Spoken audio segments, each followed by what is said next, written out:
Hey everybody, how's everybody doing today? Welcome to my Sunday live stream. I know we're starting a little later than usual, but Ellie is here barking away at something. Anyhow, thanks for joining. I know I shouldn't have left that door open. Let me go close this door and then I'll be right back.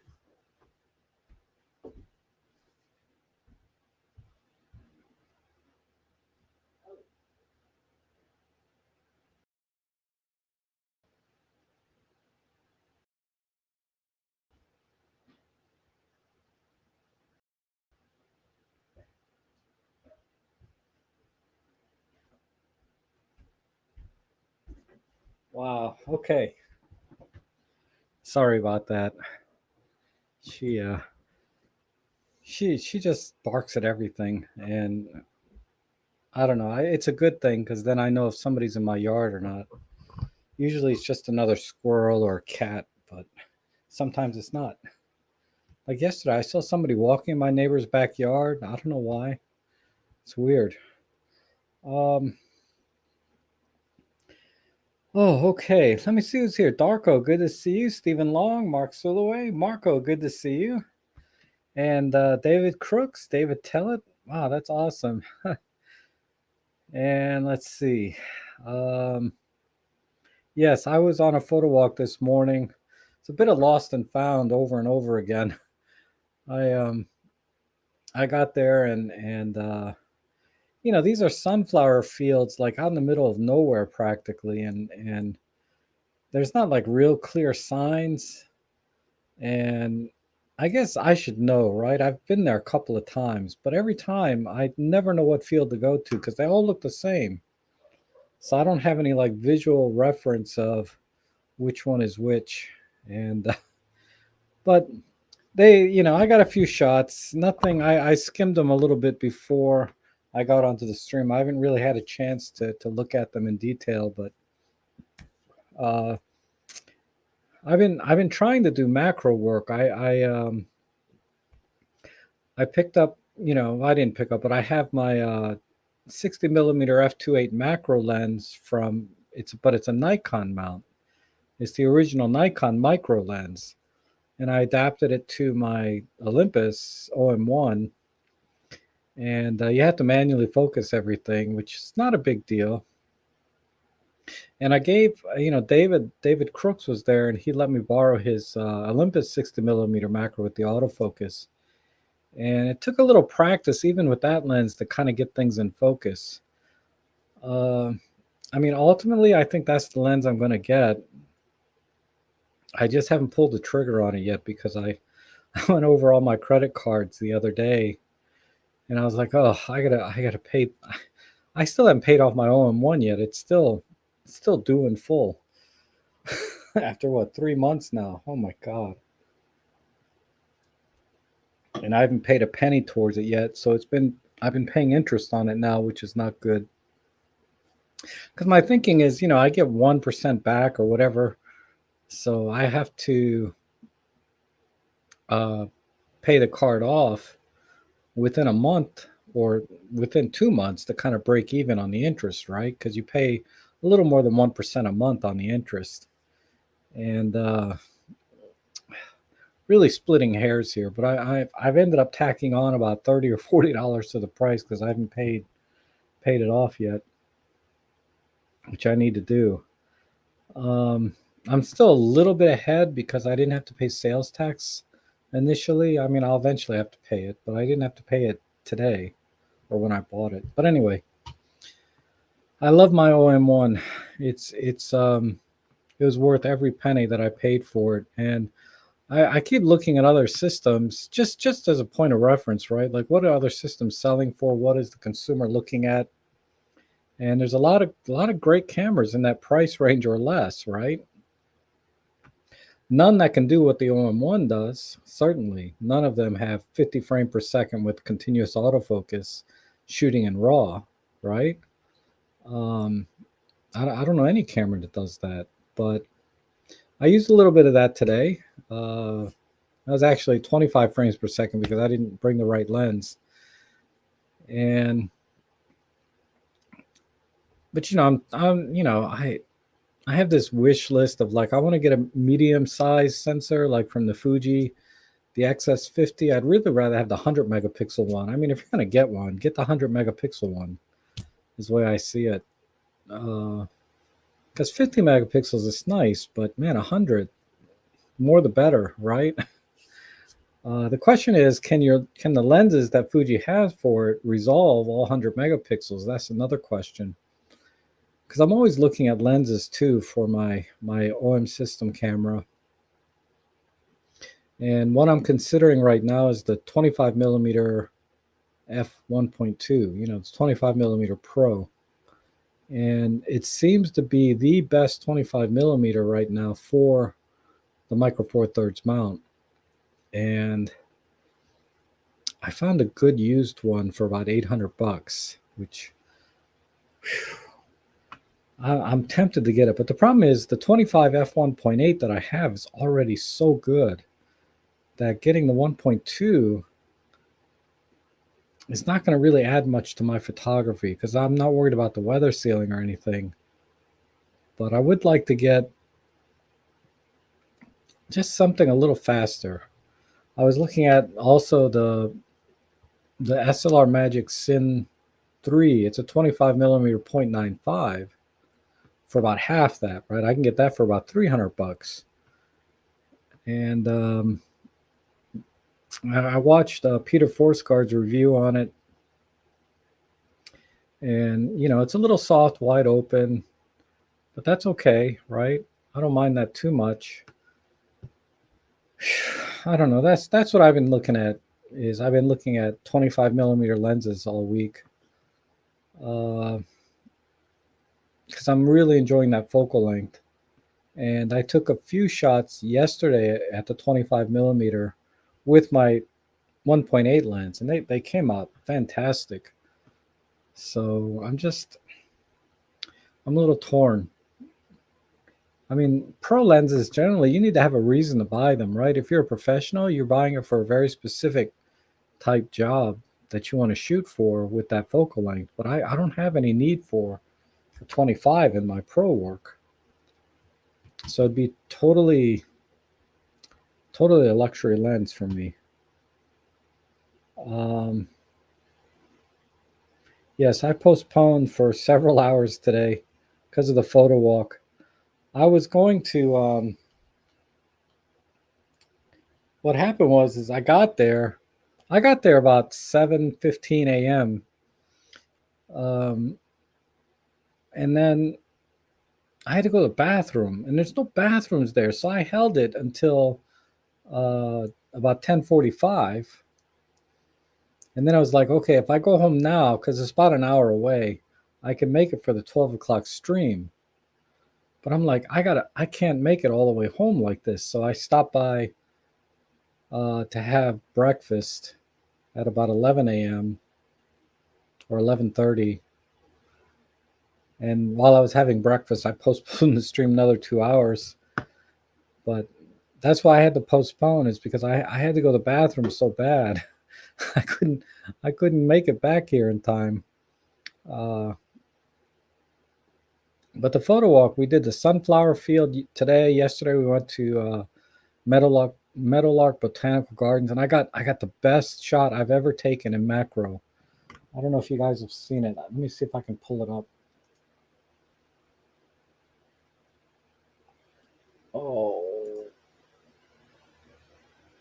it was so good. I'm so proud of it. I mean, it's not like epic level macro work, but it's really the best I've done ever for me personally.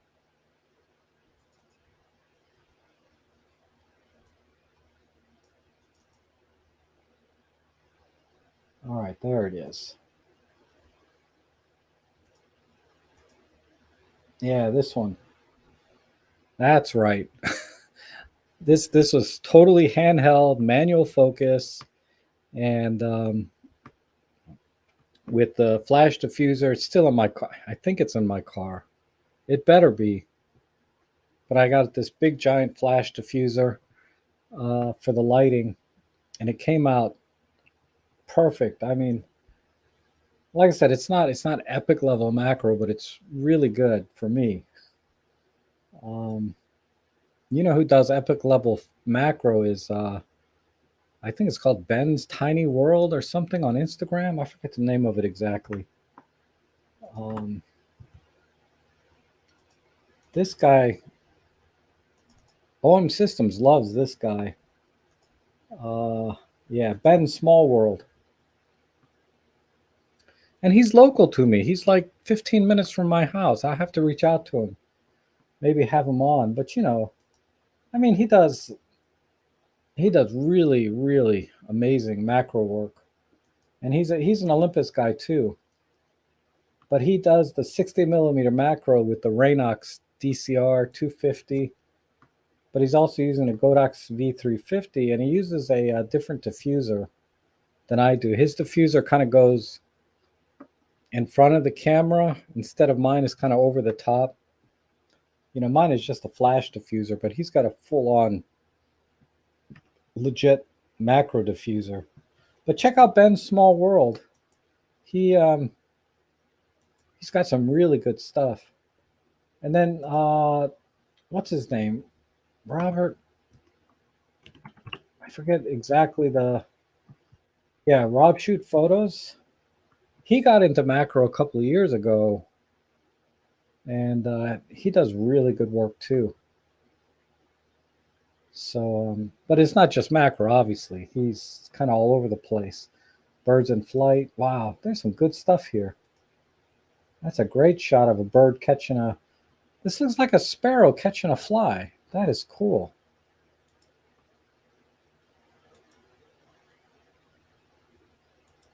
Oh, internet's slow, but just a new genre for me. I don't do macro much, but I'm gonna start to now that I kind of got a taste for it, right? Um, so okay, let's see. Darko says medium format rocks. Yeah. Oh, Marsha's here. Hey, Marsha. And Macroverse is here.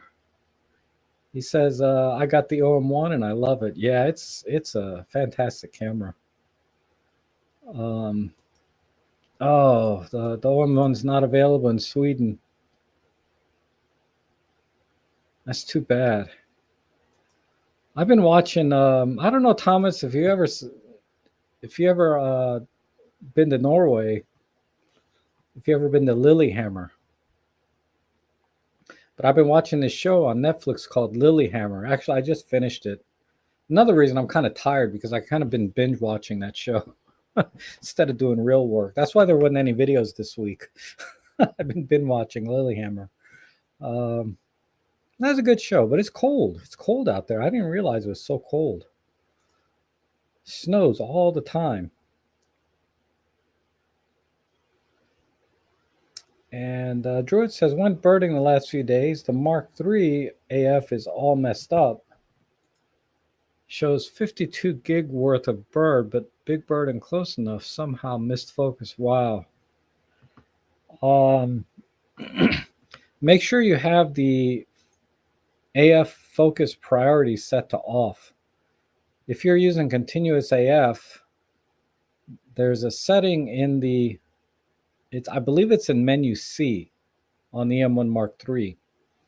And you want to turn release priority on CAF to off. If you're using CAF, turn that off. If you're using SAF,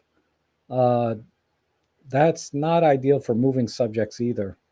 Even small birds, even if they're just sitting there, SAF may still give you a blurry shot because they move, they twitch and all kinds of stuff. So wildlife in general, you want to use continuous autofocus and you want to turn release priority off, at least for me, most of the time. Now, there are situations you can turn release priority on, meaning it's going to take a picture even when it doesn't have focus. And that's the default setting is CAF release priority on means it'll take a picture even if it doesn't have focus. So if you turn that off, release priority, it won't take a picture unless it thinks it has focus. It still may miss, but at least it thinks it has focus, and you'll get a lot more keepers that way. But there are certain situations where you do want to leave it on so that it'll take pictures regardless of focusing status.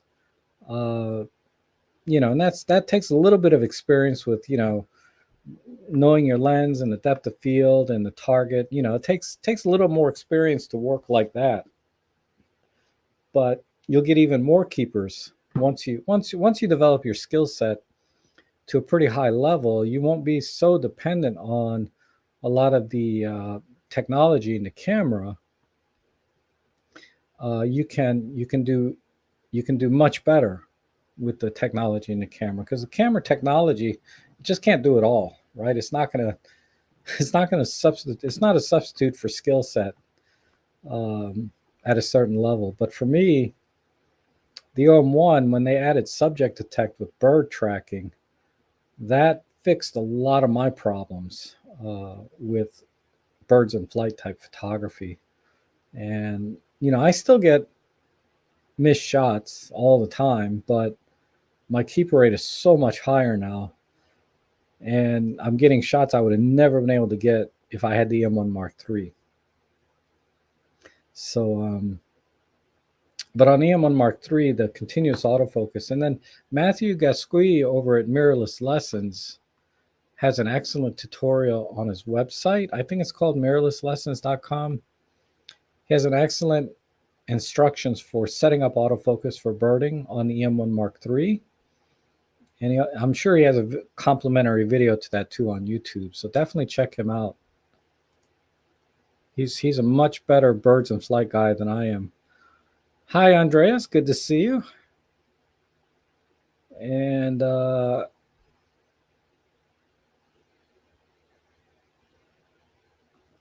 you got a brass. I have no idea what that is. A brass figlagi. Huh. No idea.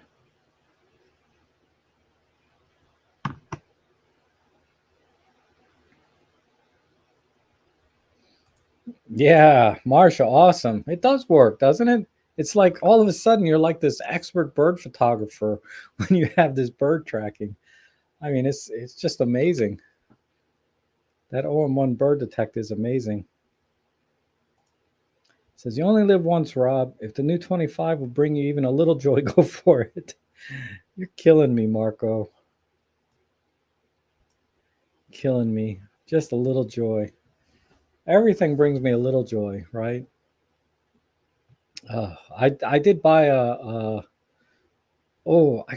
you guys gotta see this. I just ordered it yesterday. Where's my Amazon account? I'll pull it up for you. I ordered this macro focusing rail for $10. It's normally like $30-$40. That's why I never bought it, but it somehow is on for $10. And it's still $10. Okay, let me get my affiliate link first. I have priorities here. All right, this is the affiliate link. Let me pull up the screen. It's coming in tomorrow, I hope. This thing. Yeah. $10. Look at that. $9.99 with free delivery. I mean, how do they do that? I don't know how they can send something for free for $10. But that's coming in tomorrow. So that'll help. Because what I was doing today, I was using a slide rail, but I was sliding it in and out by hand. And then I had to manually focus, right? But if I get this, I mean, if it was $30 or $40, forget it. I ain't buying it, But for $10, and I had enough rewards cash or whatever that it didn't even cost me $10. I used my 1% reward cash or whatever that you get to pay for it. So, basically, it didn't cost me anything. But yeah, I'm excited to get that. I mean, it's probably a piece of junk. I don't know. We'll see. But if it's any good, I mean, for $10, how can you go wrong? So I got that yesterday. That was cool. Um,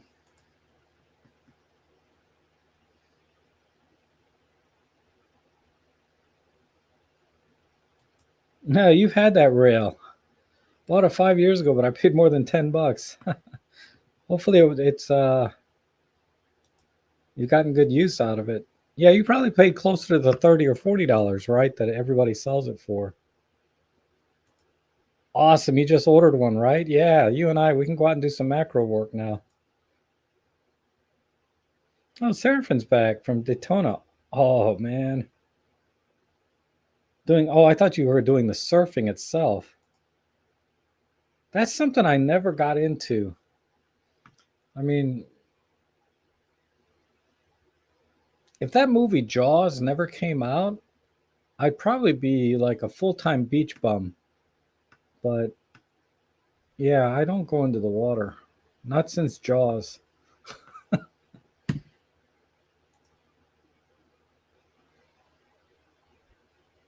Let's see. That looks like the one you got, huh? Yeah, I mean, there's nothing fancy pants about it, right? I mean, when you look at this, uh, look at the hot shoe. I mean, it's just a flat plate with a quarter 20 screw on it. I mean, that looks really old right there. And this is the Shoot brand, but it comes in Knee-Work. It comes in like 10 different brands, generic brands that you can get. And this one just happened to be $10, man. I I I can't not get it for $10, you know?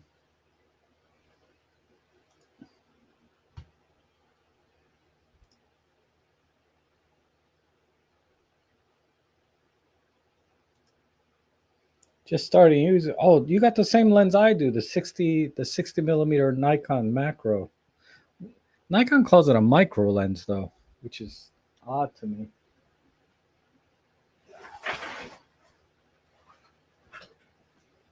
But this is what it looks like for those of you that don't know. I got the adapter on it. But this is a great lens, 60 millimeter focal length. So this is not too dissimilar from um, the 30 millimeter macro from Olympus.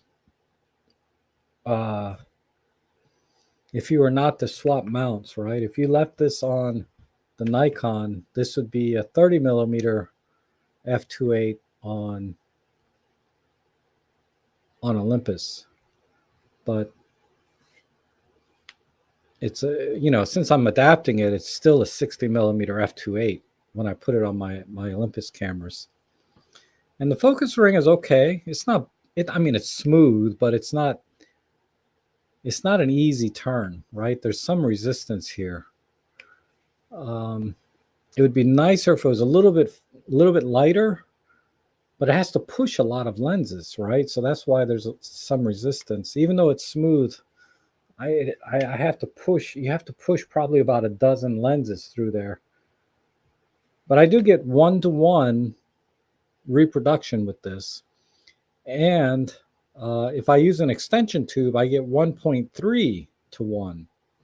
So I get a little extra magnification up to 1.3, and the images are still pretty sharp.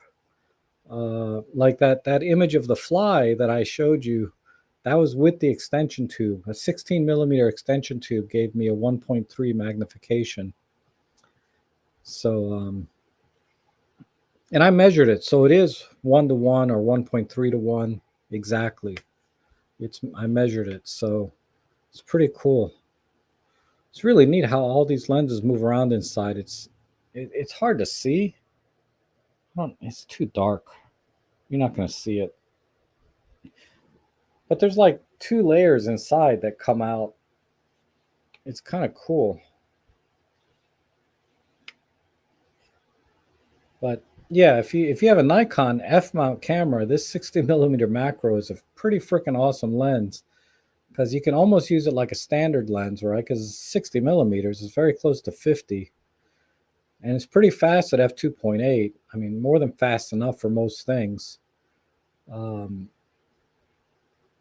and on my OM system camera, I get good one-to-one, but it's heavy, right? Especially with the adapter. But since I'm on a tripod with a rail anyway, it's not a big deal, but it's not the same, So that's why I'm still still considering, and I've tried to do focus stacking with it, and I'm not having much luck. I'm not using the in-camera focus stacking. I'm just holding the shutter button down and moving the focus point myself, right? And then I go back and I select the dozen or 2 dozen pictures that have the different focus points, and there's just getting a lot of errors. It's not looking right. I mean, it works on very small things. Well, I just need to practice, basically. And if I get really good using this lens, I may not need to buy the 60 macro from Olympus. But if I get the 60 mac from Olympus, then I could do in-camera focus stacking and bracketing, for that matter.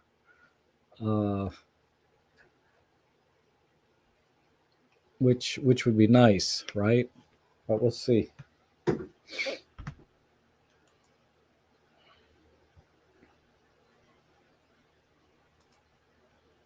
I have a PL mount Kiron 105 2.8 macro lens with OK to M43 mount.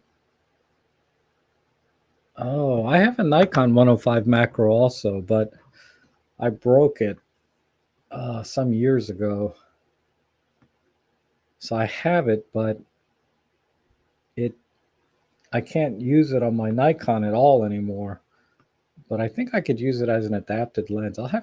I have used it actually. But that's a big honking lens. It's a 105 2.8. I'll have to find it. I don't know where it is right now, off the top of my head even. It's somewhere. Huh. Ever since I broke it, I didn't really pay much attention to it.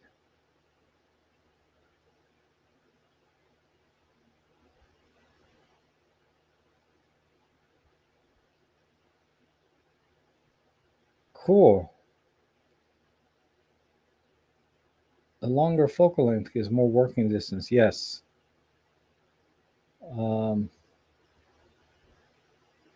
Ivar says it's better to focus stack with the rail. I think so. I think so. I mean, if I go out with a very specific intent to do focus stacking and macro work, where I'm going to take my time and do things, I would probably do everything manual anyway, like with the rail. But most of the time I'm out, I'm just very casual about my photography when I go out. And I'd like to just use the in-camera focus stacking. And if it works pretty well most of the time, that'll be good enough for me. But I got the rail for $10, so I'm gonna have to go out and be serious about it a couple of times and see what kind of results I can get. Because that guy Ben Small World, he hasn't been shooting that long, just a couple of years, and he's creating some pretty epic macro shots. Same thing with Rob Photos, right? He's also doing excellent work. And it's not like they were professionally trained in macro photography. They just got out there and practice and got a feel for it, and then started creating these great macro images.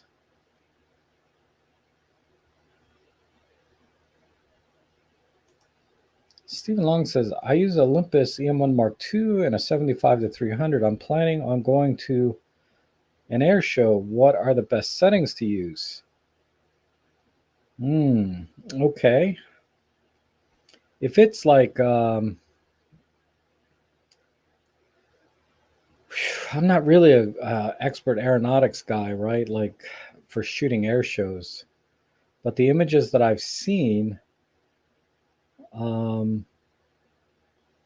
they were shooting at very high shutter speeds. If they were like F-18s and F-22s, like very fast jets that when they're flying low and stuff, they were using shutter speeds of like 1/4000th, 1/5000th of a second. And this guy does amazing work. So what I'm going to do, because they do post the settings that they use for the air shows, I'm gonna let me give me a second. I'm gonna find the link to the forum that they post all their air show pictures with the settings and stuff, and then you get a much better feel from that than I'll ever be able to tell you, because I don't do enough air shows myself.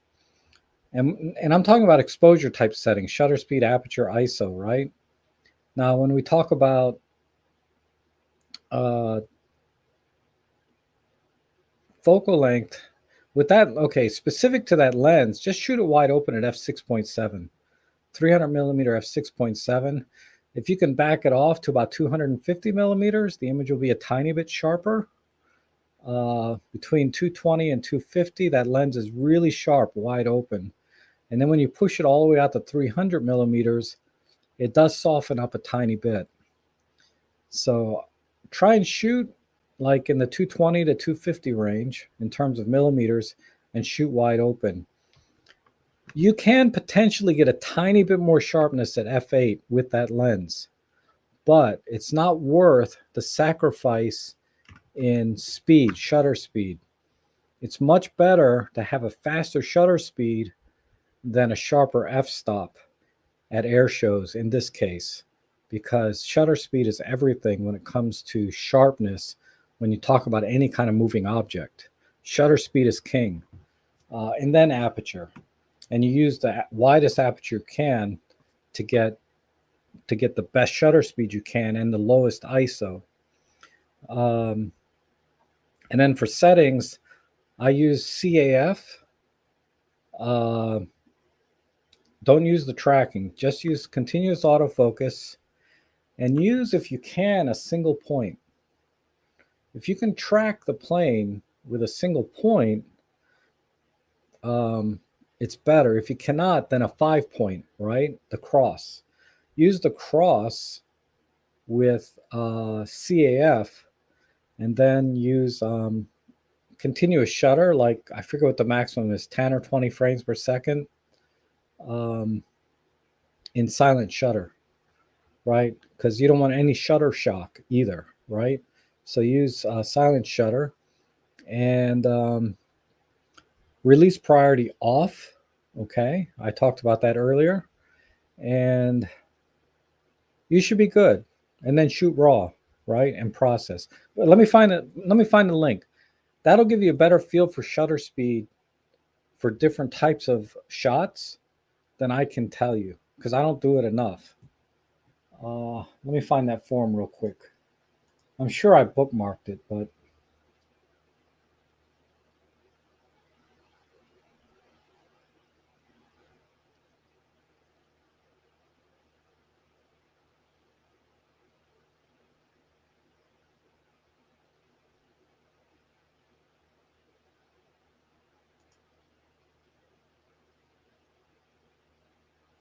yeah, this is it. So if you look, well, not everybody's giving their. Okay, let me just put the link down. Fred Miranda Forum.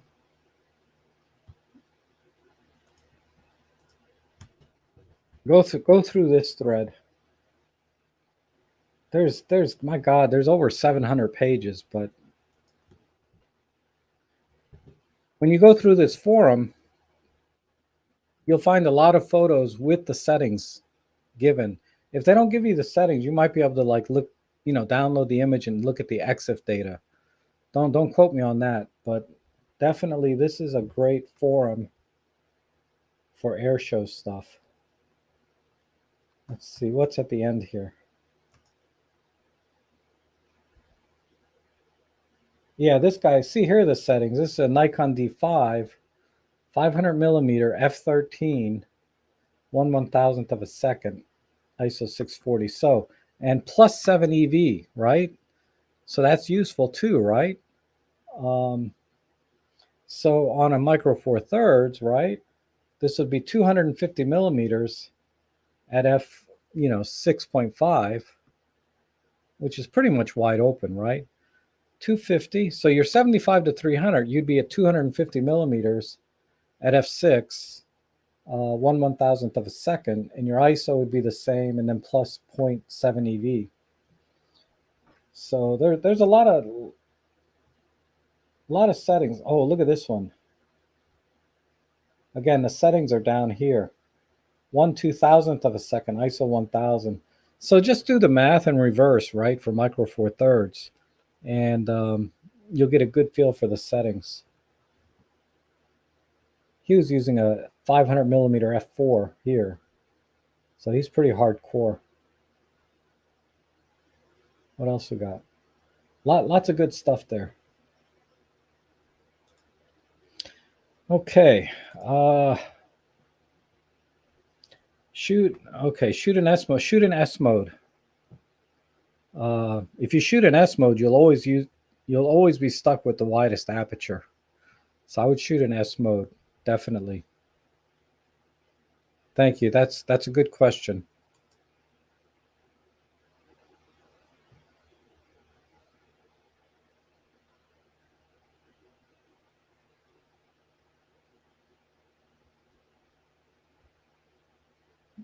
And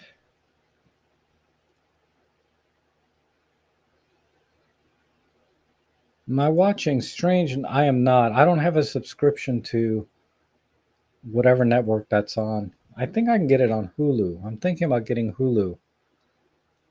But I'm going to wait till the Strange New World season is over so I can binge it in 30 days during the free trial and then cancel it.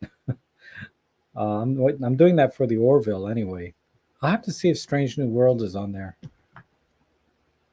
We'll see. I don't have whatever subscription for it anymore. I'd like to watch it. I just don't happen to have it. It's happened before on my Mark II about 5 years back, and it's both expensive trips.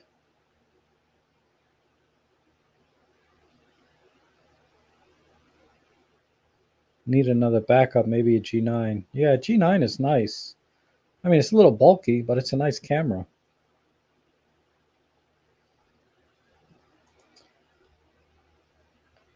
I think the idea of, Lauren says, I assume mechanical shutter only for air shows. I don't think you really need to do that so much with Olympus cameras because the rolling shutter is pretty minimal and you're going to be panning anyway. When you're shooting at shutter speeds of 1/2000th, 1/3000th of a second, you can turn IBIS off. Because there's some discussion about which IBIS to use when you're panning. Because you can use, there's an SIS2 and SIS3, I think, but there's two different types of panning, vertical panning and horizontal panning. And the IBIS will work better when you select the right panning mode or image stabilization mode. But when you're shooting at those fast shutter speeds, I would argue that you don't really need IBIS anyway. But that said, that's another thing that you may want to consider is look at the different IBIS settings in the camera. There's horizontal panning, which you'll probably be mostly doing, right? Horizontal panning for air shows. Look at that. If you're not sure, just put it on auto, and the camera will probably do a fine job. But there's a reason they put in these additional settings for IBIS to fine-tune the results and performance. The ultimate final image will be better when you choose the correct IBIS mode for the kind of photography you'll be doing. It's, again, not an area that I'm an expert at, but if you can practice a little bit with the different panning or IBIS modes, if you can. If you cannot, I would just leave it on auto and you'll be okay. Or just turn it off and use a very fast shutter speed, 1/2000th. If you're at 1/1000th, I would not turn off IBIS. But at 1/2000th, 1/3000th or higher, I think you're safe to say you can get away without using IBIS. But just leave it on auto, but definitely look into using the other IBIS modes for panning horizontally and panning vertically. And I would think for an air show you would pan horizontally most of the time, but I forget which IBIS mode that is. Let me just take a quick look. Oh, no battery. Uh,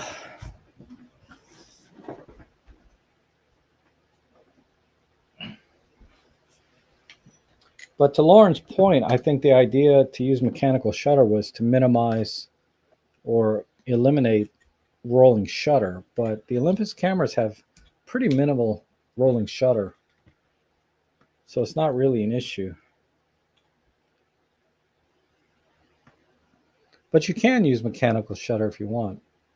But I would think you have the potential to introduce shutter shock, particularly because you're using very, very long focal lengths, right? And any vibration definitely shows up.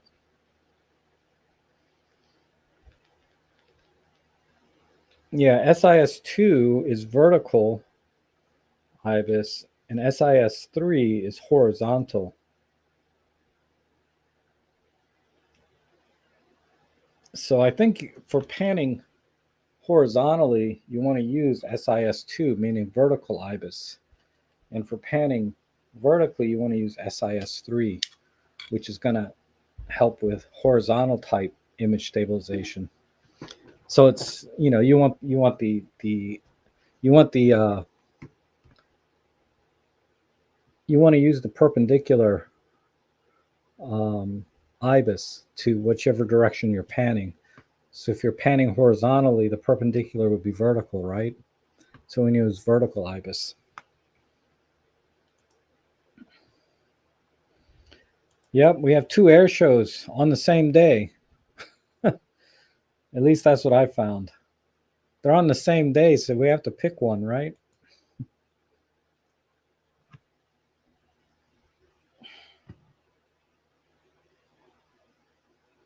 Oh, the facial tick, so we know we haven't frozen. I know. I'm good at that. Just sitting here without moving.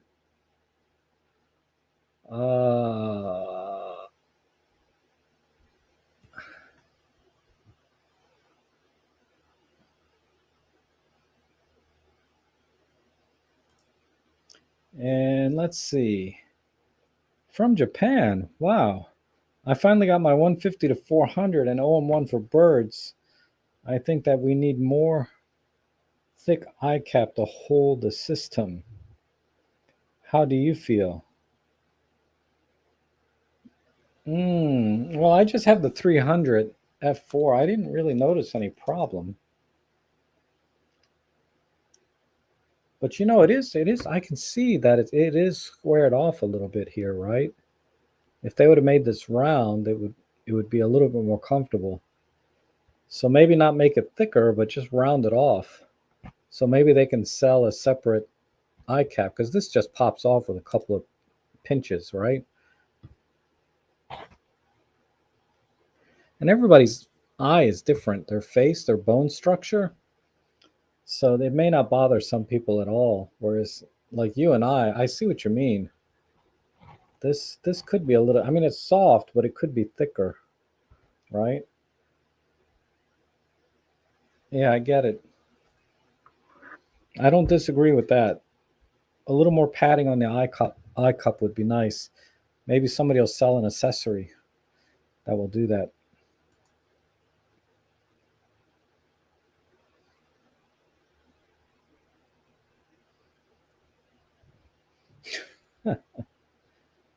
um, yeah, I look forward to SNW. It looks really good. The previews and everything look really good, but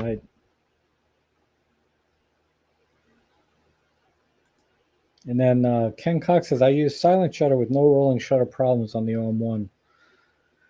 Yeah, for most things, that you shoot, rolling shutter is not an issue. But I did test the OM1 with like shooting a fan blade. So the equivalent would be like propellers on an airplane. If you're shooting propellers on an airplane, you will see that rolling shutter effect on the OM1. But for panning and things like that, Normal panning and stuff, no rolling shutter, but propellers, definitely there's rolling shutter, no question. I might be going to an air show in a couple of weeks. I have a conflict that day, but it's like one of these old World War II type airplane, World War One type airplanes. Um, so they're not going to be moving anywhere near as fast, but they will have propellers, so it'd be a good chance to test. So going back to Lauren's point about using mechanical shutter, if the planes you're taking pictures of are propeller planes, I would definitely use mechanical shutter and not electronic shutter with the OM1, definitely, or any of the Olympus cameras for that matter. And System says, I still have my G9. Took it out for some street photography. Oh, that's this week's challenge, isn't it, with Peter? I think I missed it though. Street photography. Still working fine with 12 to 35 and a knock. Yeah. Yeah, G9 looks awesome. I wanted that camera pretty bad when it came out. You know, my taste for it now is purely from a gas or collector point of view. I'd like to have it because it's a great camera and it would be a pleasure to own and use, but it's definitely on the, when I have an extra 800 or 900 bucks, would I consider it? And I'd rather get a 25 millimeter f1.2 right now for that kind of money.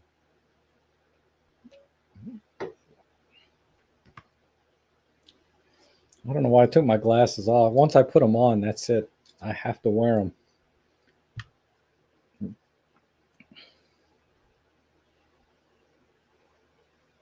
And Darko says, I have the 18 to 300 Tamron X mount and the XT3 and shut the lens in the stab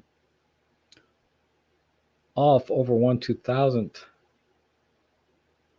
You shut the in-lens stabilization off over 1/2000 of a sec for moving objects. Yeah, that makes sense. So it's not just me, right? I think general practice is you don't need stabilization when your shutter speed's that high. And I think an argument could be made that the camera itself might turn image stabilization off on its own without telling you when you're at those fast shutter speeds. But I don't know. Don't quote me on that. Oh, hey, Adam. Good to see you. I'm glad you made it. uh, I wonder if IBIS uses sampling to determine what adjustments to make, and if so, what the sampling speed is. If it's, say, 1/1000th, then, oh, I see what you mean. Then the faster shutter speed IBIS doesn't work. That's a good point. I think I knew that answer one time because I was studying the how image stabilization works, and they use these little SMC components that have gyros in them, right, and motion sensors. But how quickly it samples that is interesting. It's probably way faster than 1/1000th of a second, though, I would think. But you're right. It would have to sample it at a certain rate depending on the clock, right? And that's why components are so components that they use to make the camera is so important because you have to have this timing. Timing is everything when it comes to digital. And you have to have very, very precise clocks in your circuit board so that everything works and works better. Um, so accuracy and sampling rate of the internal clock on a digital board is critical. It's extremely critical, even in like CD players, anything that's digital, CD players, DVDs. The sampling rate and the output of that data is extremely critical to have a very accurate clock and a very a bit rate sampling that's really Anyway, it's a little over my head, but it's definitely very important. But I don't have an answer for you. But that's a good point, though. I think that's a very good question. One that I cannot answer, unfortunately. Now the rail's out of stock. Sorry about that, Annette. Let me look at it. Let me refresh. I don't know. It says in stock right here. Well, you can't see that part. Let me move it over. But it says right here in stock. If I add the cart,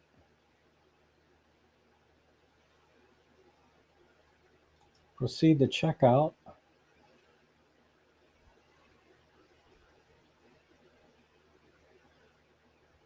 Look at that. I got $54 left here on my bonus. But anyway,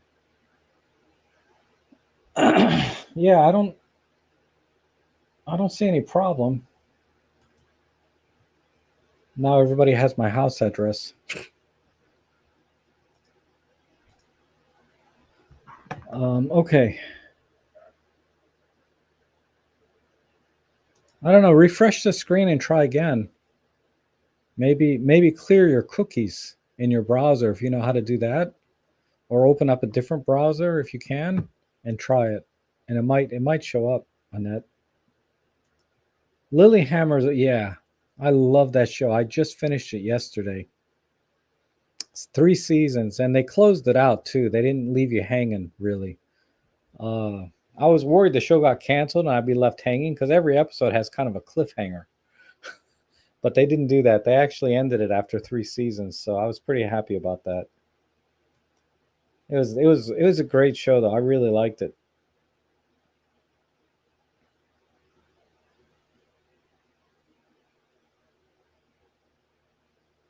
Yeah, David likes it too. That's cool.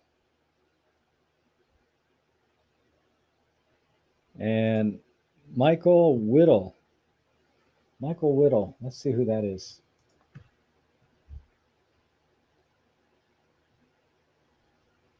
Um,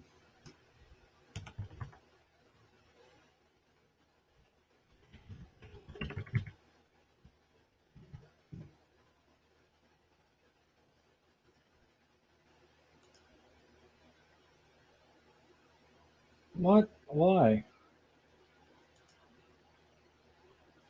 Oh, I clicked an ad. That's how they get you. You click their ads. Anyway. Alexa, stop. Okay. I don't think I've seen a single video of his, but that's cool.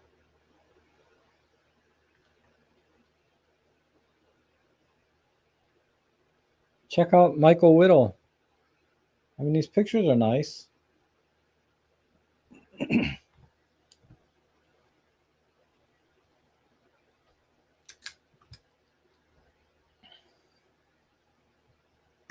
Hmm. Okay. Thanks. Let me just subscribe so I don't. All right. I'll check them out later.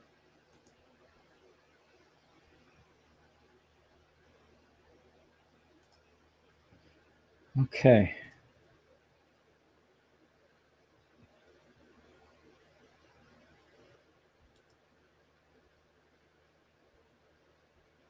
Okay, so you did use CAF and have release priority off. Okay, so I'd have to I'd have to actually shoot with your camera to see if I can feel a difference. Um, or if you can shoot with someone else's identical camera with the same settings and see if there's a difference, because it may not be the camera, maybe the lens, right? So yeah, sorry, I don't have any other recommendation beyond those two settings.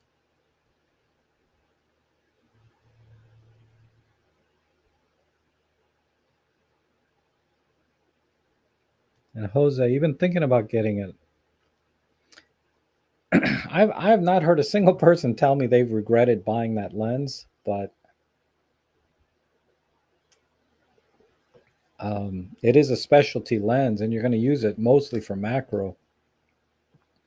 So I think it's definitely a lens to have in your bag.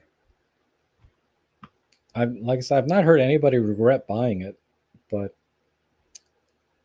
it's not. It's a specialty lens at the same time, right?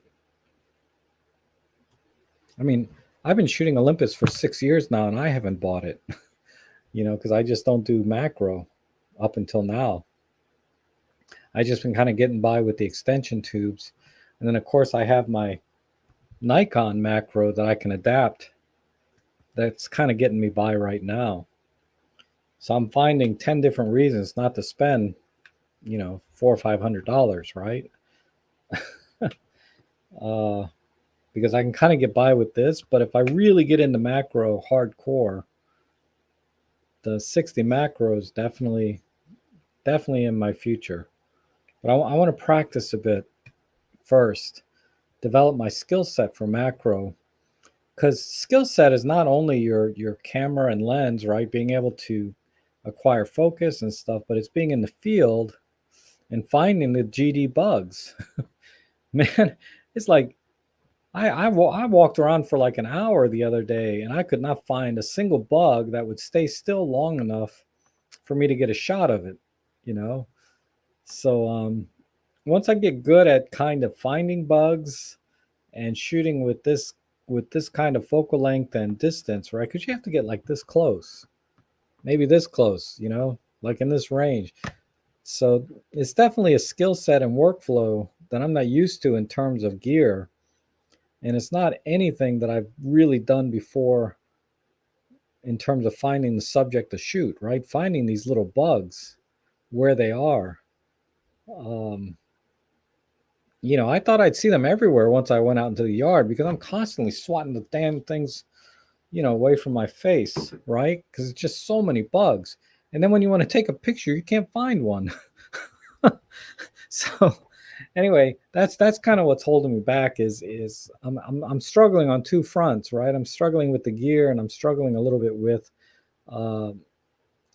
finding the subjects in the field. But once I kind of overcome those kind of things and get good at those things, then I think the 60 macro will make a lot of sense. It'll make things a lot easier.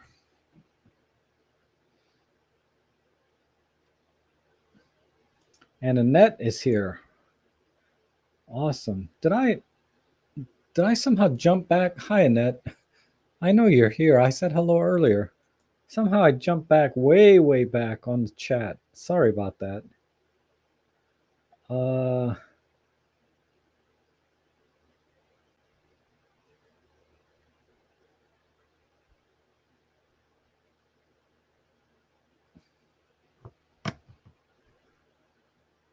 Let's see. Oh, another person ordered it. Cool. Heck, let me put that. Let me put the link in, man. If everybody's on a buying spree, let me give you another affiliate link. I want to show you something else I got.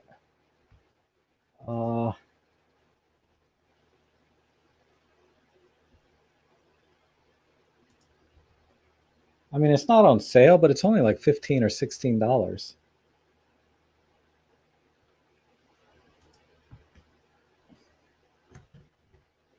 So, all right, this is for the rail, macro rail. Okay, that's my affiliate link for the macro rail. And then this is the other thing I got.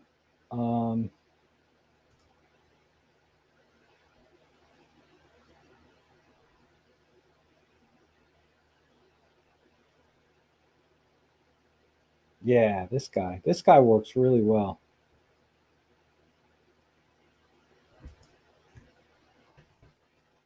So this thing, OM-1 battery charger.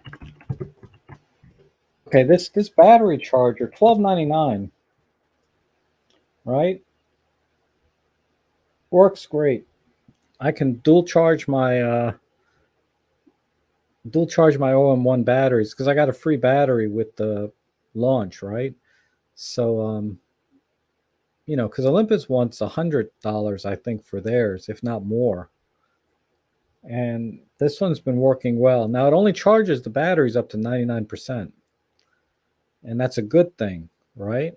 But I can live with that for $12.99. If you want 100%, then charge the rest of the way in the camera. But you can get the 99% charge with these. This is a really good charger. It's for the OM1 though. They have, you know, if they have ones for EM1 and all the other cameras, of course. But this. I'm pointing this out because this is relatively new, right?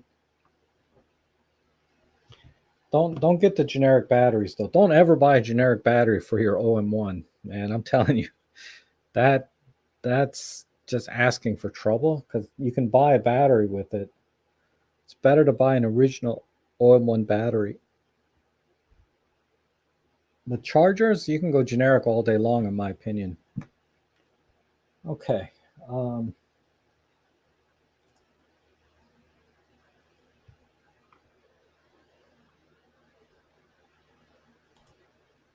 I'm seeing chatter that really right stuff may offer an Arca-Swiss tailored fit L plate for the OM1. Used to need for Pinky, but now I miss being able to readily throw cam on a tripod. Yeah. You know, Adam, I have this, but let me show you something else I was looking at. But this is the plate that I use for my OM1. And of course, you know, Pinky is not covered, right? But I can still open my battery door, no problem. And it's a nice wide plate, which I like. As you can see, but I'll show you another one similar to this. What I like about it is it's very thin. It's not thick like a lot of Arca Swiss plates. It's very thin and it's wide. But there's a better one.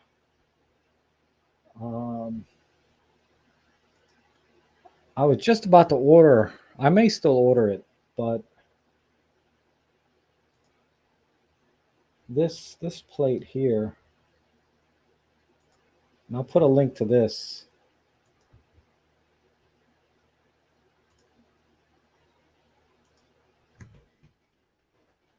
Okay.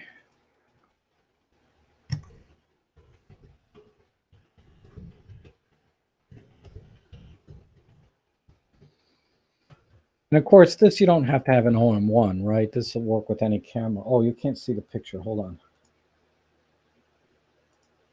This one. This is a nice and thin Arca Swiss plate that's pretty wide. And it's adjustable so you can slide it so that it will not cover the battery door. And it comes, look, what I like is it has these keys that are in there magnetically. So you can always tighten and loosen the Arca Swiss plate. You don't have to remember to bring a coin with you. Like I forgot to bring a coin with me today, and I had to steal a penny from one of my photo club members. Right? Can I have a penny?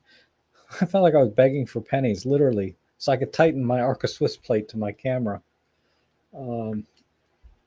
But this has it built in with the magnetically, right?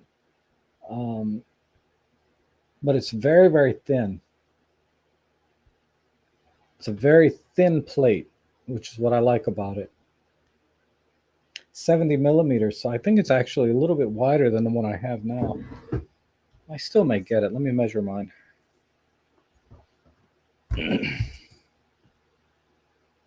Yeah, mine is, this is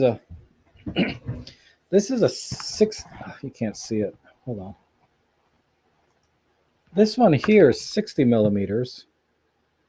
Let me get some light onto it. So you can, so another 10 millimeters, it'll cover more to this side. So it'll almost cover the whole bottom of the camera without blocking the battery door. and it's nice and thin. This is pretty thin, but the one that I just showed you is also, I think it's even thinner than this one. So that's I think that's a good alternative, and until Really Right Stuff comes out with their thing, right? Because they make great stuff, Really Right Stuff. Uh, but this is 18. This is $19. So it's not super cheap. It's just an Arca Swiss plate, but it's a very specialty type plate. It's thin, has a magnetic key built in, so you always have your coin with you, and um, and it's pretty wide, right? 70 millimeters. So it'll cover almost the entire bottom of the camera for good stability.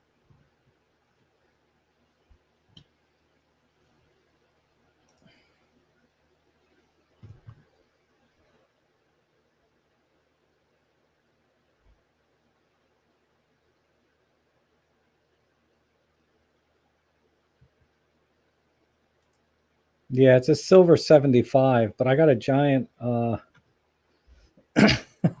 Yeah, Rob's affiliate link fundraiser show. Oh, that reminds me. If you look in the description below of this, I'll talk about that in a second. So this is the 75, but I got this humongous lens hood on it. But that's without the lens hood, so it's not as obnoxious. But you know me, I'm a big lens hood guy. And I bought this 75 millimeter back when I only had the Pen F and EM10 Mark II. So I got silver because I wanted it to match the Pen F. Of course, now it kind of looks ridiculous on all my OM1s and EM1s, but it doesn't show in the pictures, so that's my only saving grace. So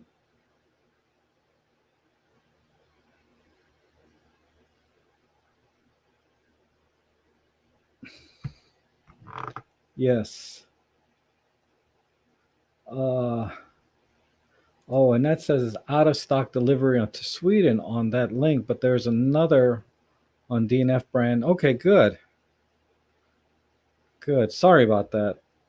That makes sense, right? Delivering to Sweden would be different than delivering to the US.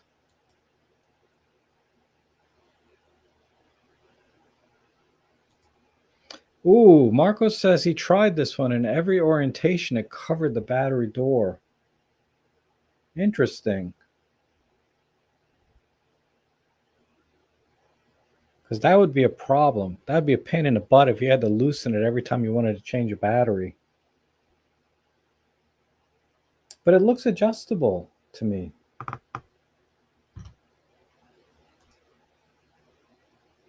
That, I mean, right here, this gap on the above the screw, look. Yeah, that should be fine. I can't see how that would possibly cover the battery door. But seeing it on the computer and looking at it in real life could be different, right?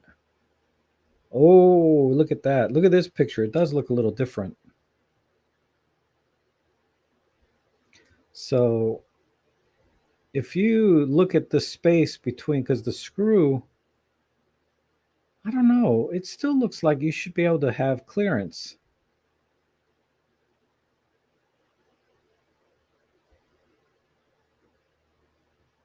Okay. Well, take Marco's word for it. If it's the same, then that would be a problem. Hmm.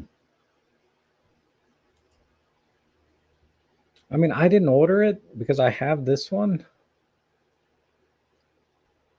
I guess I could order it.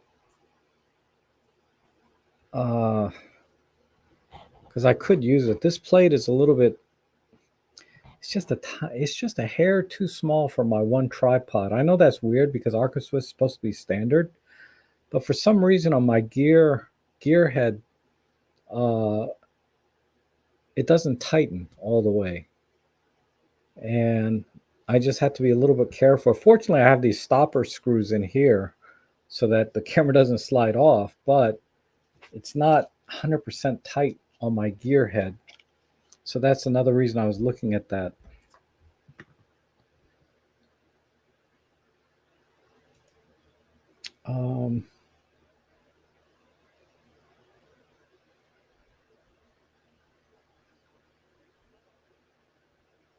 Where did I get the lens hood? I got it. I think I got it on Amazon. Let me see. This is 58 millimeter thread. Let me search.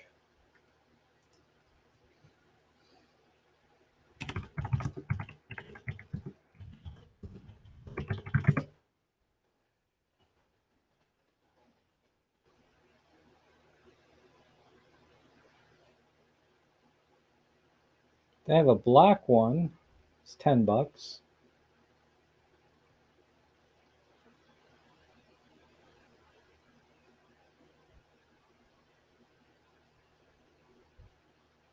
Oh, there's a silver one for $7. No, that's black. Hold on.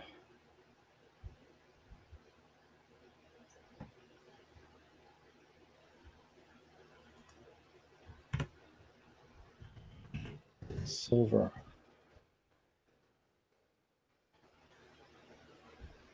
I don't see any silver ones anymore.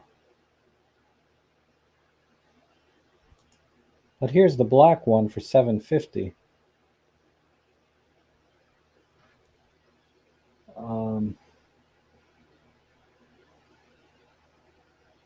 It's actually the one I ordered. Is this one? I ordered this September 3rd, 2018. I could have sworn it was silver when I ordered it, though. It's weird that it's black now, but that was what, 4 years ago, right? So maybe they don't have the black anymore.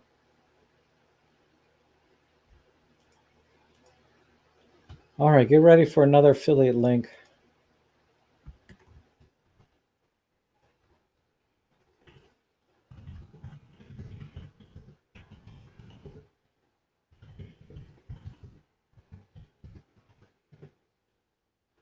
All right, there's that one.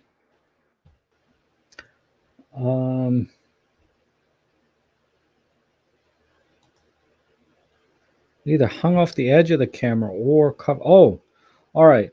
So hanging off the edge of the camera, I'd be okay with, but covering the door, I would have a problem. I would definitely have a problem with that. But okay. So there you have it. It hangs off the edge, but it won't cover the battery door. I can't believe it. It's only 10 millimeters longer. Why would it? Oh, yeah, I could see that. So it would hang off. It would hang off this edge a little bit, which is okay. This is not the side that you hold anyway. But I could see that. I could see it hanging off the edge a little bit, but I think I'd be okay with that personally. But you'll have to decide. Whoever's thinking about buying that. Thanks, Marco. I appreciate that. That's great information on something I have no idea because I don't own it.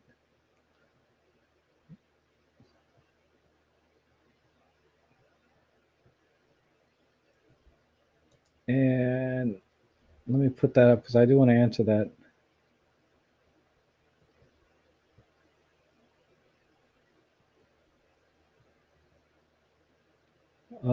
What gearhead I have? Ooh, man, if you guys buy this off me, off my affiliate link, I think I'll make like $3 or $4 because it's not cheap, relatively. It's not like a $10 item where I'll make like 50 cents, right? If that. The Benro gearhead. So yeah, here it is. Ooh, it's gone up in price a little. It's on sale right now, but that's still more than what I paid for it. I'll pull it up for you. Where's my click? Click here. Okay. So this is the one I have. I mean, $200 is a fair price. I got mine at a show where they were giving an additional 15% off. if you bought it at the show, and the store paid the sales tax on top of that, an additional 6%. So I paid like 160 some dollars for mine because it was a show special and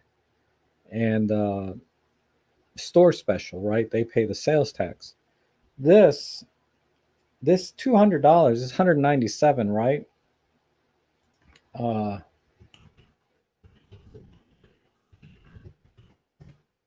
this one here, there's the link for that one. This one here, that was the retail price I think when I bought it, but it's gone up to 225, I think. It looks like it's 225 bucks now because mine came, oh no, mine came with this blue plate. It didn't come with that other plate. Okay, never mind. So you get this blue Arca Swiss plate and the gear head. Now you see these blue dials? They're just little not plastic, I'm sorry, they're little metal discs that they glue on. Some people say that those pop off and you have to glue them back on if you didn't lose them. Mine have not come off. Mine personally have not come off. But I've heard that is a common complaint. Has nothing to do with the functionality. It's purely cosmetic. Um, but just keep that in mind. Knowing what the 0 degree is not too critical with this. At least the way I use it, knowing the 0% 0 degree perfectly is not as critical because I have it on a floating ball head anyway. So uh, it doesn't matter to me exactly what 0 is. I just have to be kind of close to level and then I adjust it from there. But just be aware of that. But yeah, it's a great gearhead. I really like it. Um,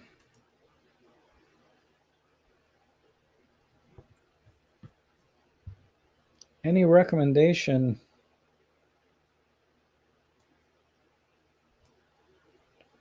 Any recommendation for a holder like Peak Design to carry next your shoulder or belt? No.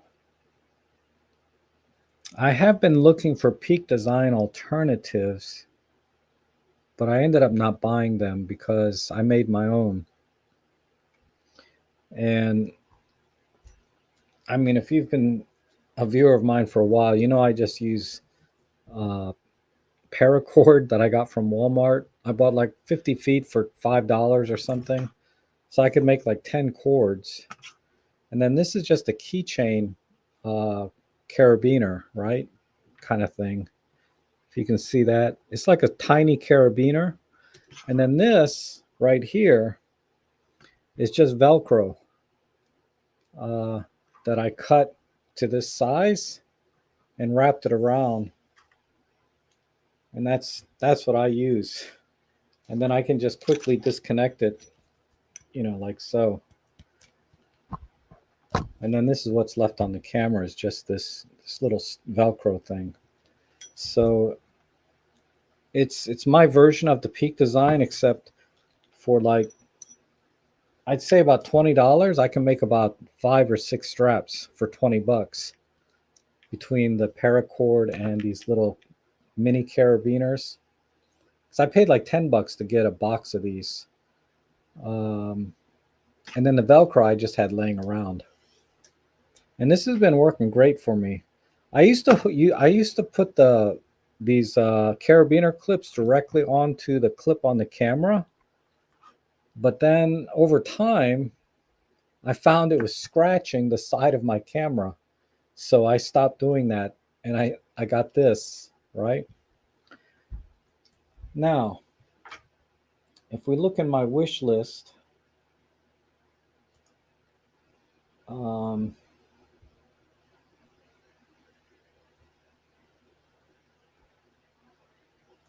okay, so here on my wish list, I was looking at this and this, right? This is kind of a Peak Design Alternative for $8.88. So it comes with 4 of these, and basically it's pretty straightforward, right?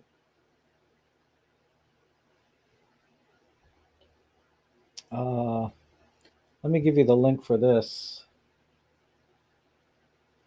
So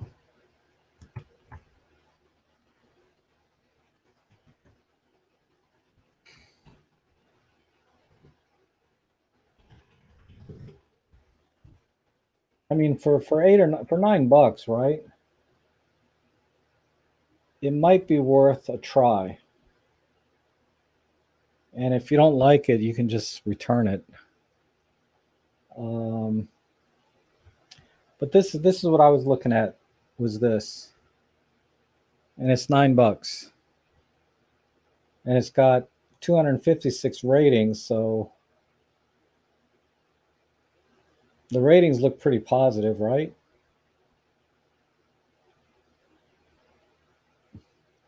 And then the other thing was, where is it?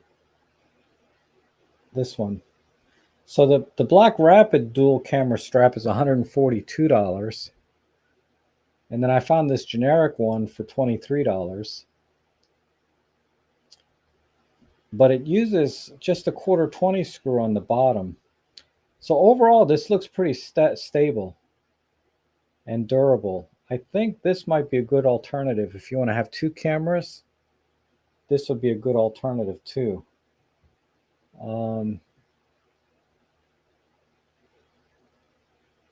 So I can give you my affiliate link for this too. But I have to tell you that I haven't bought these things myself yet. But I'm strongly considering it. But I don't know. Full camera strap. But there's the link. So if nobody asked me for this, but since we're on the topic of straps, this is another one I was looking at.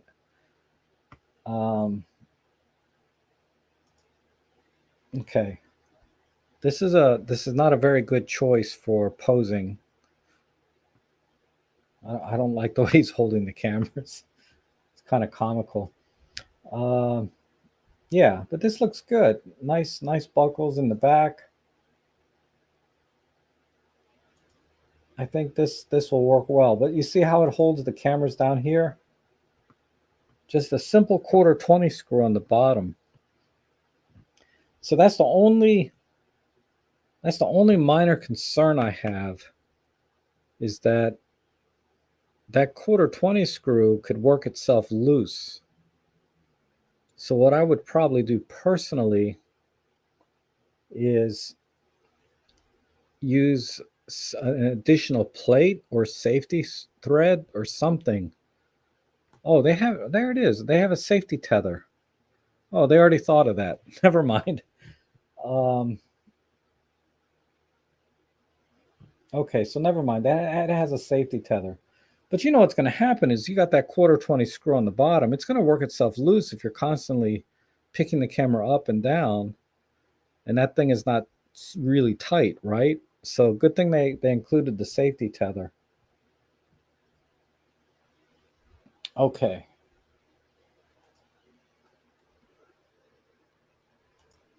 So I think that's the best I can do on alternatives to Peak Design.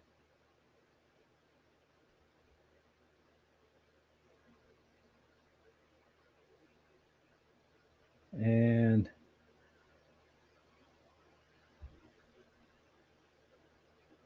Darko makes his own straps. That's cool. Using parachute cord. Yeah.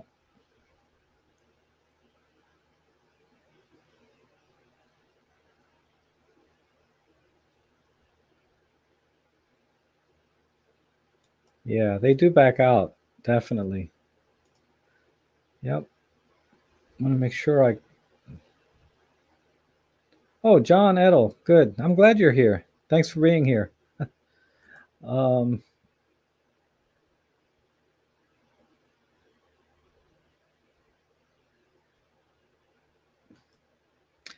Oh, Carrie, Thomas Kell. I think you're talking about like putting it like here, right? Like with a clip. I don't have any alternatives for that because that's not something I look for. Um, but everybody uses peak design. I get it. That's all I've ever seen. I think Camera Conspiracies did try a different brand. Um, Dang it, what the heck did he try? I think he did try something and compared it to Peak Design.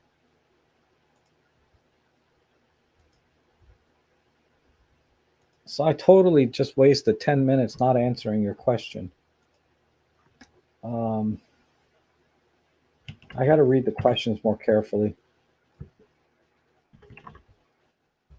So let me go to Camera Conspiracies. And he'll have his own affiliate links.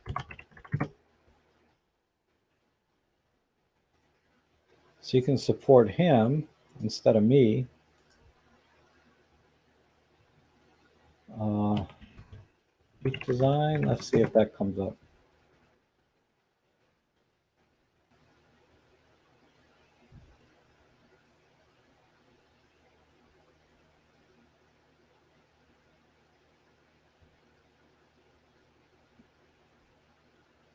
Yeah, yeah, here it is. Uh, it's an Ulanzi F38. Okay.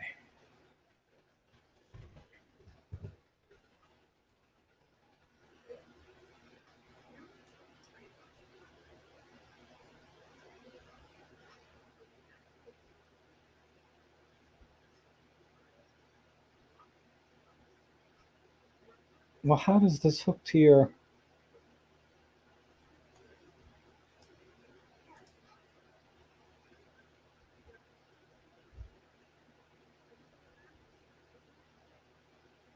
This makes no sense. Hold on. Oh, you can't see what I'm looking at. This. I'm looking at this because it was Camera Conspiracies video here. Alonzi Falcam F38. So let me see what he's doing. See, he's got it strapped. So let me put his video in here. Here's a link to his video.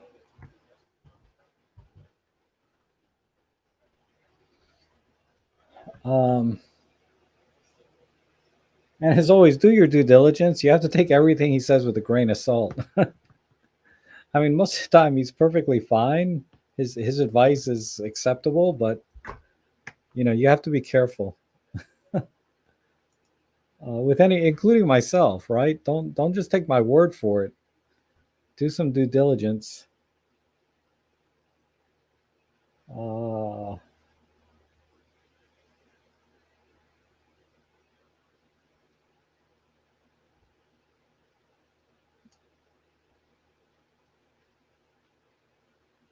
yeah, I don't get how this hooks to your how this hooks to your belt or anything. But here's the affiliate link. Right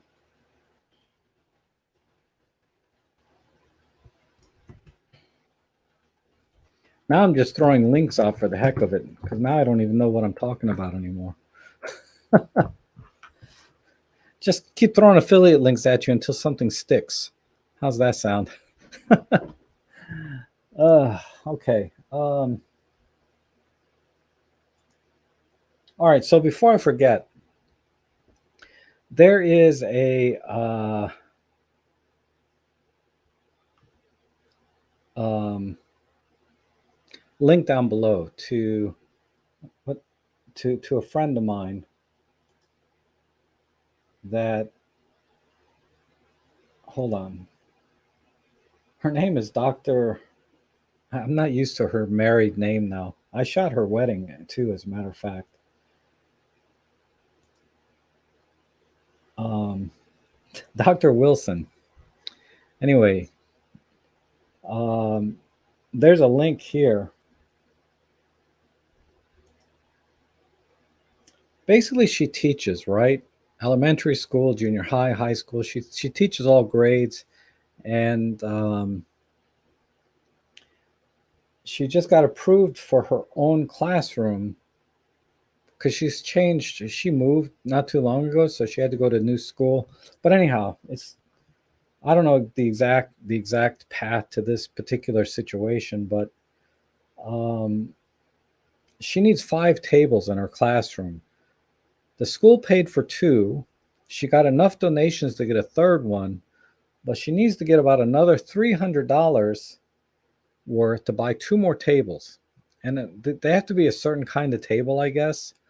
Because you can buy tables. Well, I don't know what you can buy tables for, but $300 for 2 specialized tables, that sounds like a good deal. But teachers, a lot of times, they have to buy a lot of their own stuff to teach their class. This is a case where she has to buy her own freaking tables. I mean, I'm not talking about pencils and erasers and other supplies that teachers are buying all the time, right? I'm talking about tables so students can sit down and work on stuff. But there's a link down there. If you can send $5 or $10 to support her, uh, because teachers they don't earn that much, right, to begin with, and it's to help kids and to learn, right? What's more important than that overall? I mean, I'm not a real good spokesperson for kids because I don't have any myself, but uh, it's definitely something I think it's a worthwhile thing to give to. So if you guys want to help support a friend of mine, a teacher, get some tables for her new classroom, that would be great. So that's that. Um,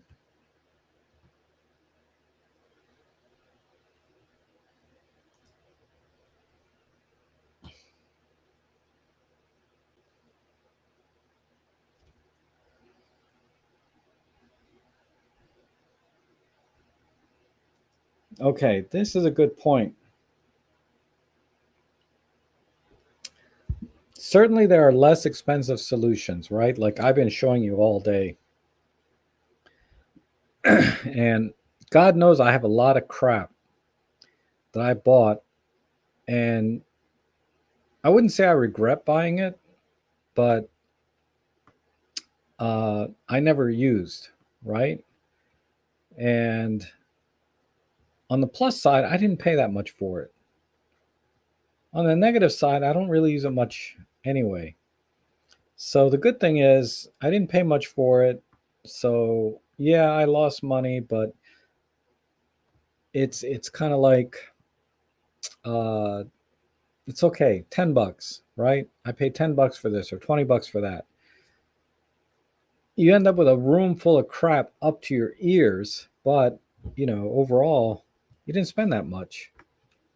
Versus there are things that it makes sense to try to buy the best you can when you can. And it's hard to know when that is, right? Um, I mean, all it takes is like one failed part. Like if that quarter 20 screw on that dual camera strap system, if the metal they use is not stainless steel and they're using some sort of tin alloy, it's going to crack and break. If not now, sooner or later, because it's not stainless steel. Um, or they'll use plastic bits in places that will eventually wear or break, and then the entire system is useless. So there's definitely, when you buy the expensive brand name product, a lot of times you do get a higher quality product. Most of the time, if not all the time, you get a higher quality product.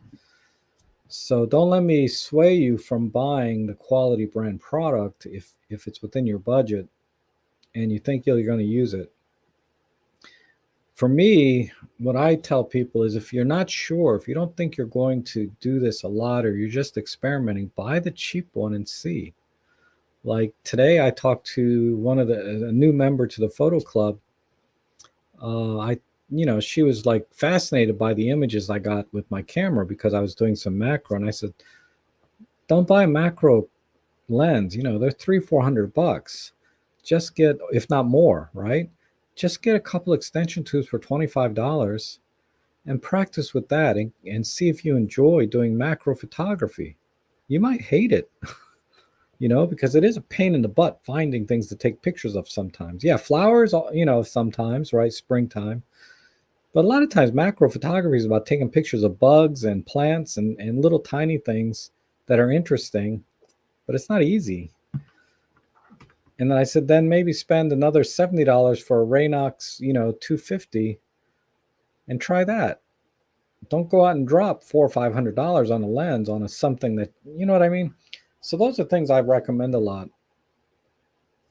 I mean, things that are not too complicated. It's okay to buy the cheap one, I think. Complicated things like lenses and like I bought that crap Yongnuo lens. Oh my god, it was so bad. I guess Jimmy tried the version 2 of it and it was better, but um I don't know. There's just times I don't want to spend money on something if I'm not going to use it much or I don't really care about it. I'll just buy the cheap one. It's okay. And yeah, I lose some money sometimes here and there, but ultimately it's still cheaper than buying the brand name product. Um, but I would heed this advice in general. Is if you can afford it, get the quality product. If you're on a really tight budget like me and just can't be dropping, a few $100s every time something comes up that you want to get, and you can get it for $10, get the $10 one.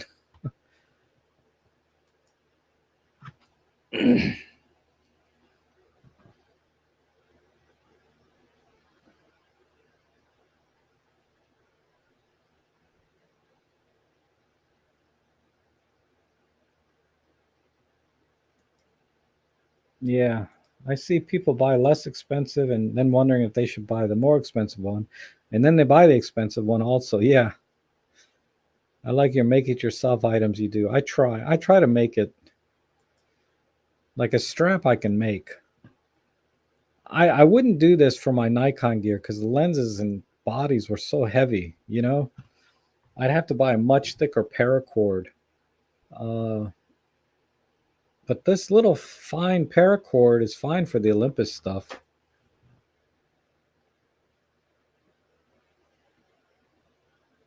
Yeah, Jimmy likes everything. Why does that sound familiar? Jimmy likes everything. Reminds me of the Life cereal.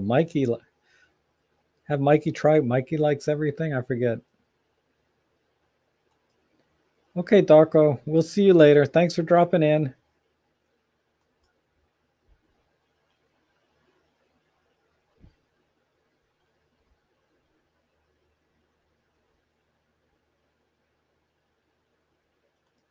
Yeah, buy once right, never buy again. Yeah, I mean that goes along with the what I was trying to say before, but not so succinctly as Dave just did. Buy once right, never buy again.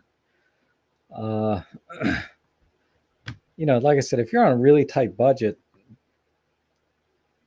and you want to start messing around, like I bought a matte box and this gearhead stuff, and if I had bought, the expensive versions of that, I would regret that because I don't really use it.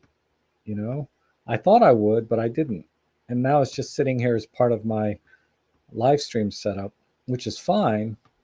But I got maybe $50 invested. The name brand stuff would have been several $100s more. And I wouldn't be getting several $100s worth of use out of it. But yeah, there's definitely some logic to this, but it's tough for me. It's tough for me to buy right once or get the right one every time. Um, I try to do that more now. Now that I have some experience and know that I can take advantage of the more expensive gear and appreciate what it is. But early on, I didn't know.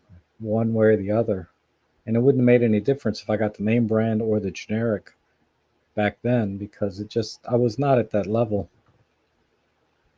But now I'm at a point in my photography, I feel like if I can afford the brand name or quality item, I'll try and get that if it's important to me. Battery charger, not important. I buy the generic. But, you know, anyhow, that's that's a tough thing. Uh,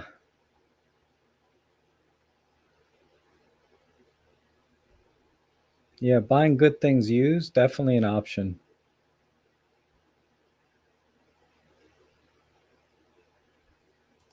Yeah, it's tough. Can't just buy a $2,500 camera, right? Or 5,000 or 6,000. They're expensive.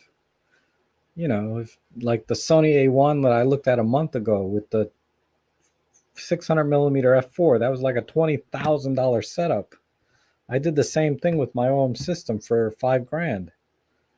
I mean, for a quarter of the price, literally. I got basically the same setup.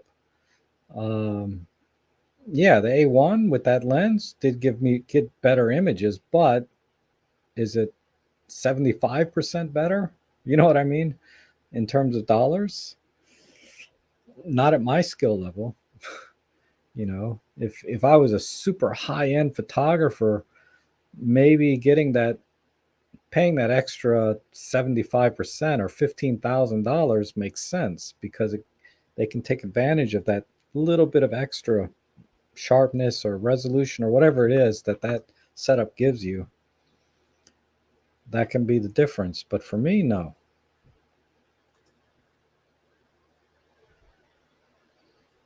Oh, power tools. Yeah.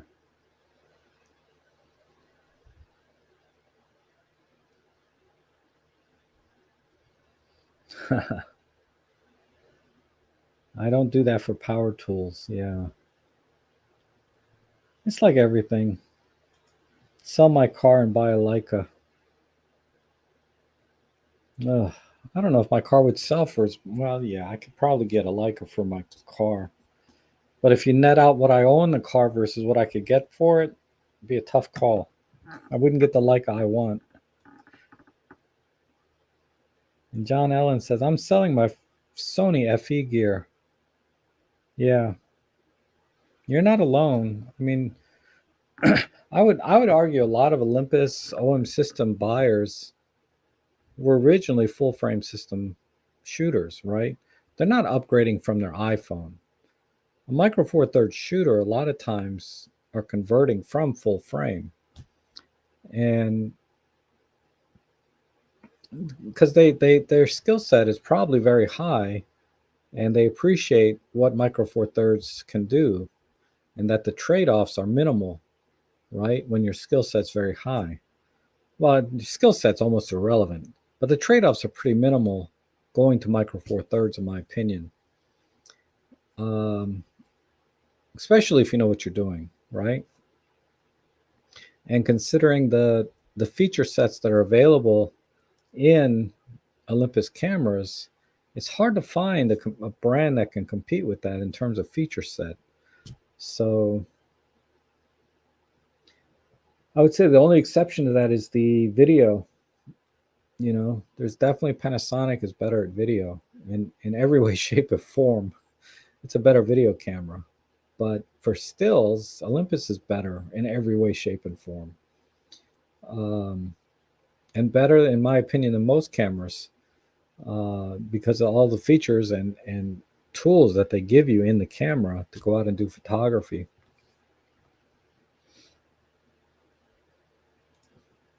Any suggestion for 27-inch HD monitor for editing? Under 200 bucks. Marco might have an idea if he's still here. I don't have one off the top of my head. Sorry. I know a lot of 4K monitors we were looking at, but you're going to be dropping closer to 5 or 600 to get one that has 100% sRGB, right? But full HD, I don't have any idea what to get.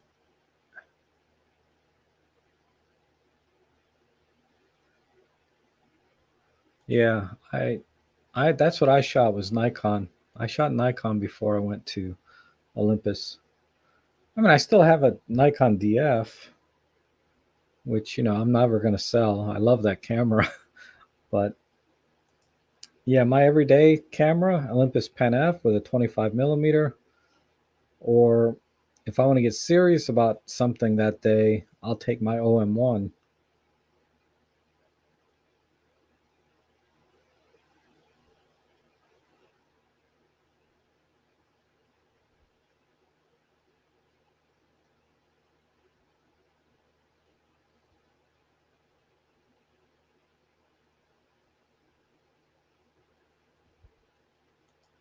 Yeah, I mean I my monitor is a full HD. Well, it's a 1080p, but it's an ultra wide, so it's a 2550 by 1980. But for the most part, yeah, I'm working in HD, right, myself. I'm looking for a 4K monitor. I found the one that I want. It's just I have to pay off my all-in-one camera first before I buy the monitor, and then I'll get the monitor. Once I pay off this camera, because I still owe everything I paid for this on here. Now I'm paying interest, so I need to pay this off this week. I just finally, after 3 months, I finally got enough money to pay this off. Uh, it took me 3 months. That's actually four because it'll be August, right? I bought this back in March, April, May, June, July. 6 months. I had this 6 months.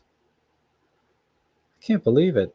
Let's say it's been 5 months. I know I had it in March, end of March or beginning of March. So let's say 5 months. 5 months they'll come up with $2,500. 500 bucks a month. And I'm still behind. But anyway, it's neither here nor there. I just can't wait to pay it off, and then I'll either buy the 25 millimeter 1.2 the um, or the monitor. I don't know what comes next. I mean, I could just get it all, but it's like, do I really want to rack up my credit cards again after I pay this off? It's just endless, right?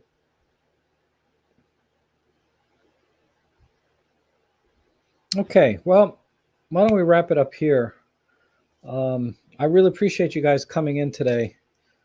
I know I didn't stream last week at all. I was just busy with personal stuff and couldn't get to it. And today I was late because I was on a photo walk this morning, and then had to pee, and then ended up getting lunch. It's kind of silly, but I appreciate you guys being here. It's always I really miss streaming this week, but it's a great I just enjoy it a lot, and I hope you do too. I hope I make it worth your time to spend with me to talk about photography.